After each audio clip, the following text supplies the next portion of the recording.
All right, time's up. So what we'd like to do, we'll see how this works. If you can designate someone who is your presenter, your spokesperson from your group. To be fair, maybe it shouldn't be the person who was also the scribe, but we'll let you decide. They're going to come up, we'll set the easel here on the table, and they can kind of walk through what you learned. So let's start with is one of the physical groups want to volunteer to go first? I think there was 3 tables that did physical. Okay, back here, they were the first one. You'll get a chance too, but go ahead, spokesperson, come on up. I'm Matthew, I'm from Dallas. Happy to be here. So the first component was, well, what are we doing now? So kind of the checkbox of what everybody else is doing. Fitness centers, we're also doing bike paths. Somebody also mentioned the virtual fitness apps. So, what Beats, whatever classes that we're doing, Pelotons, all that stuff. Then the second component was, what are we hearing in the market that we're not currently doing? Healthy vending.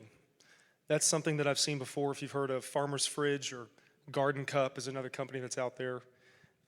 Basically where you have a fresh vending machine that you can put in your fitness center, you can put it in your amenity center. It's a great way for people to have, that have access to that facility to be able to come in and get something really that's meal prepped, fresh, ready to go. I've heard that there's a lot of success there, profit sharing opportunity. Also, climates like this, so West Coast, outdoor fitness centers, or just outdoor fitness equipment in general. That's a big one that I've seen, indoor-outdoor fitness center, where you can roll up a garage door and you can have an indoor-outdoor component that's really cool if you have a good climate. And then also, when we talk about hard key security and things of that nature and safety, being able to have remote app access. So if you forget your keys, forget your key fob, being able to use your phone to be able to get into the facility, the gym, or more importantly, your unit. So that's something that we know people are doing that we'd like to incorporate ourselves. And then kind of the last thing that, might drive better business was the C component that we put here, which was to improve indoor air quality. Obviously that's a big one now. But an ERV system is relatively inexpensive when you consider the benefits on the MVP side, especially when you're combating humidity. So that's something that we like to fight. So anyways, that was our rundown. So there we go.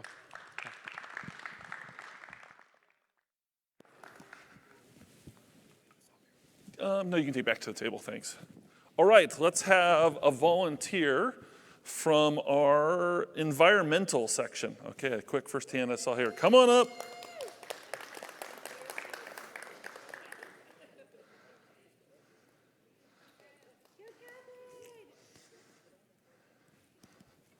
Let's just set that in the same spot there. And there you go. I feel like I'm back at the science fair. All right, so I doubt any of you guys can read this, and I'm going to try to read my own handwriting here, but we obviously had environmental and brainstormed a bit at our table what we have, what customers want, and then what we could do a little bit better.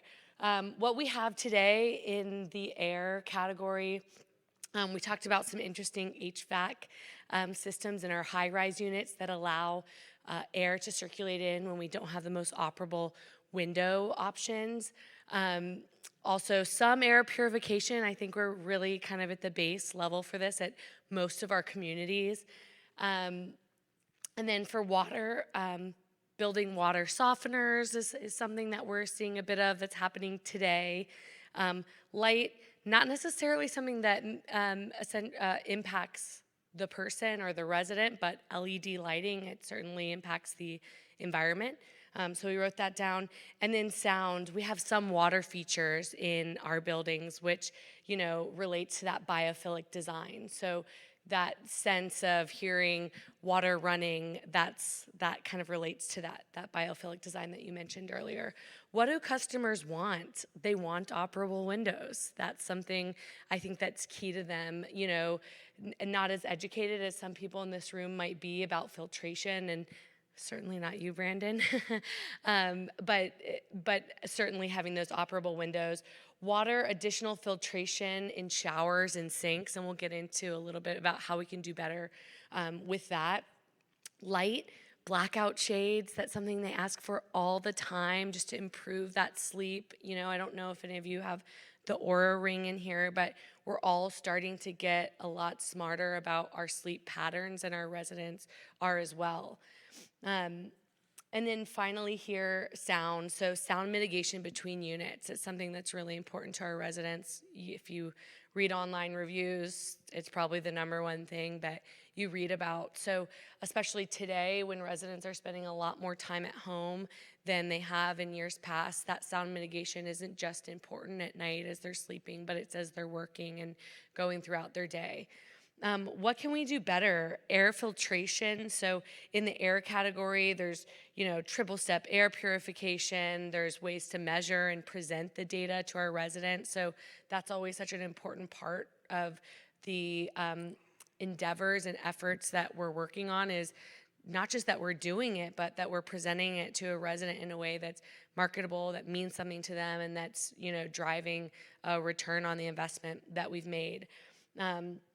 H2O filters in unit. So we talked about, I have a filter in my shower and my bathroom and my kitchen. So there are certain filtration systems that will look at the area in which you live in and create the filter based on that. So being really mindful about what we're offering in unit and not just as a larger community.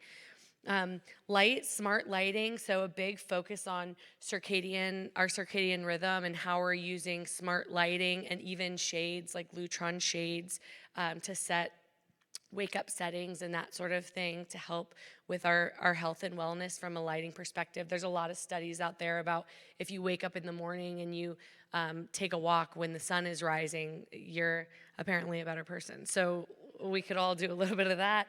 And then sounds, I mentioned water features, built-in Bluetooth in unit so that we can do some of those wake-up settings with our smart homes. And then finally, we even talked about what is the sound music-wise that we're playing throughout our building in the morning versus the afternoon versus the night. How can we start to kind of mirror a resident sentiment or attitude at that time of day? Yeah. Thank you. All right, well, thanks, Brandon, for giving me what I feel is the most difficult one. It was in the bunch. So it was a challenge for us. I'll start with that.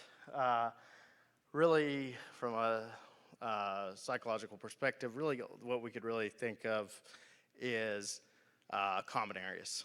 What we do in the common areas. And so we have, okay.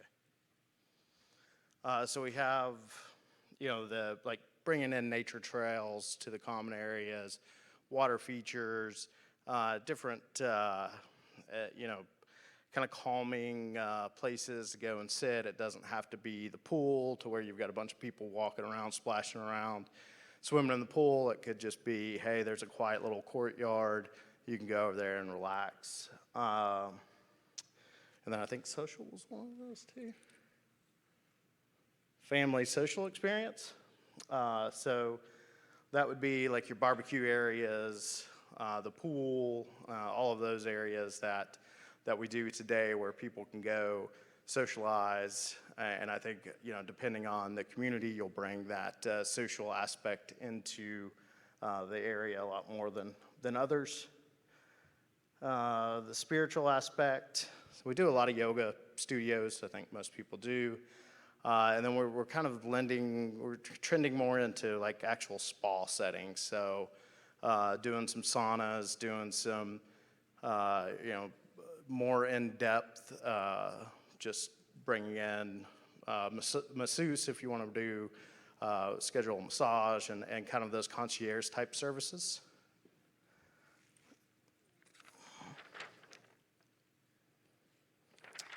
Mindfulness. So we kind of focused on a construction aspect here from a mindfulness aspect is, how reducing waste, when you're building, being mindful of how much waste you're producing and how much waste you're sending to landfill versus recycling. Let's see, what else was there? I think that was about it. It was a challenge. Hi, everyone. I am Linda Lonson with Napoleon Products. And my table, I think, went to your class because they all got A's, and I did not. So they sent me up here. That's what you're getting.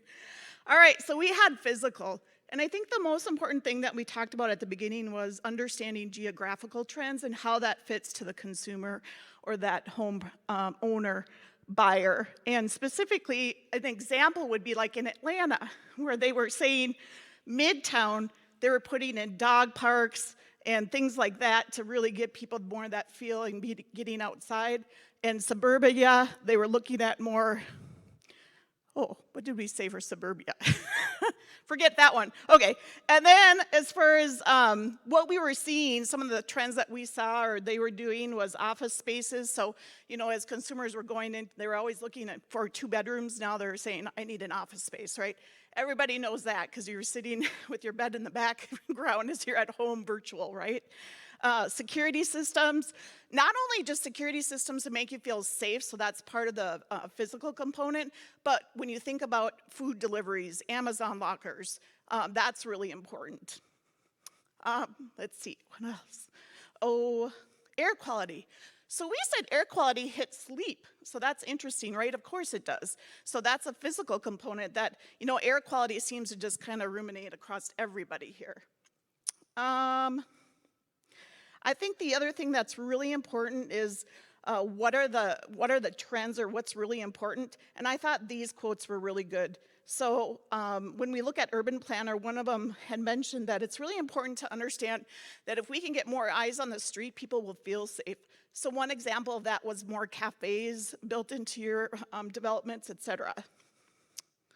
Let's see. And I think last but not least, what's really important too from a needs perspective is cost versus need versus perceived value. So a lot of times we think it's important, but it may not be important to that person who's buying it. And at the end of the day, that's their perceived value.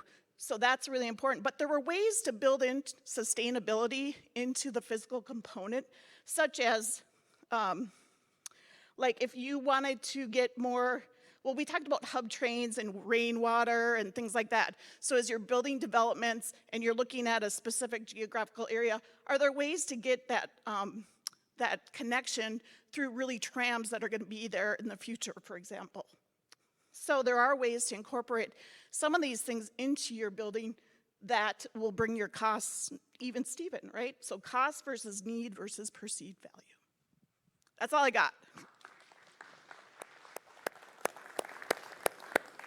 Hey everybody, my name is Chris Garrett. I work for Grove Ventures. We're a development and management company in Raleigh, North Carolina.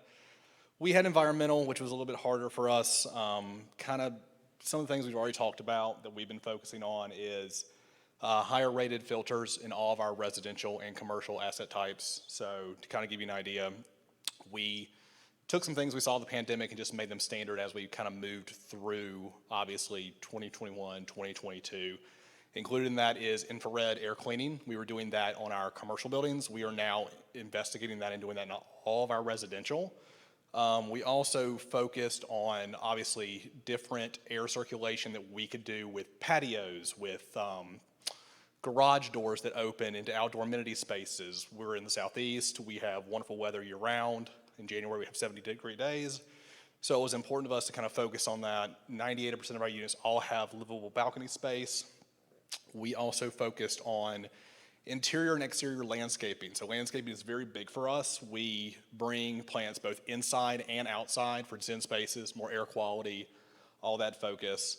In regards to water, some other our group have tankless water heaters in all of their resi units in Canada, which was new to me. Had not seen that at all. We do not do that.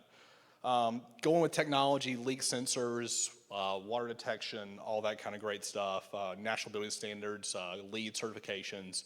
We're big focus on that on all of our resi products. In lights, that's a little bit more we're doing. We're doing full integration for most of all of our new resis. So everything from light integration, lock integration. We are doing dimmers, outlets, access control, pet features, everything is fully integrated.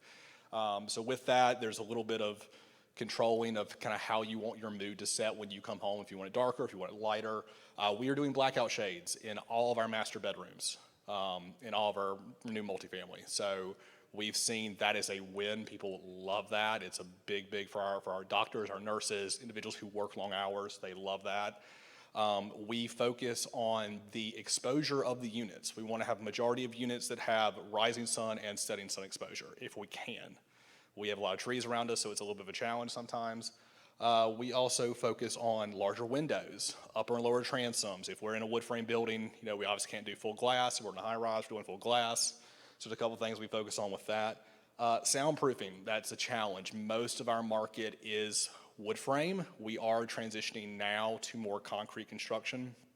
We just delivered a 39-story concrete construction unit, or we didn't, but our market just did, that's setting the ranks for the rents, and we're really seeing a demand for that sound insulation. We do focus on going 2 steps above with Incasonic on all of our multifamily.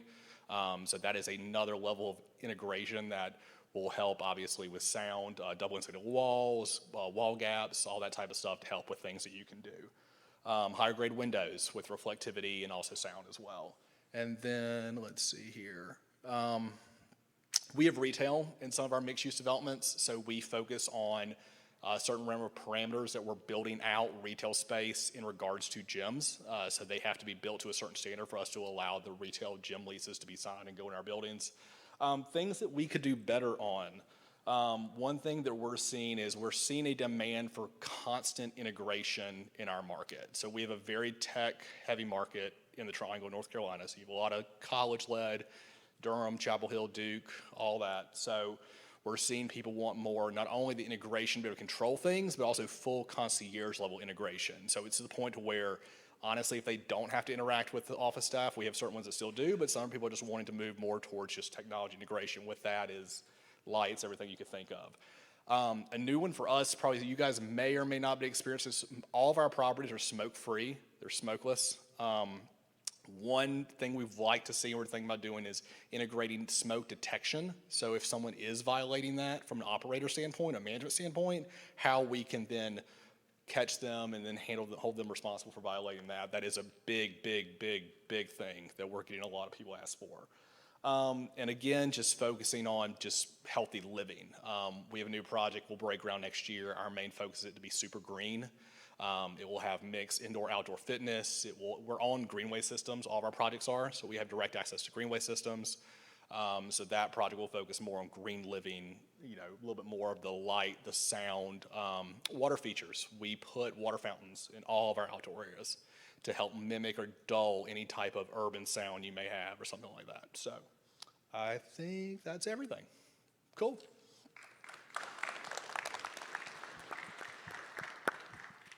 Thank you. You're welcome.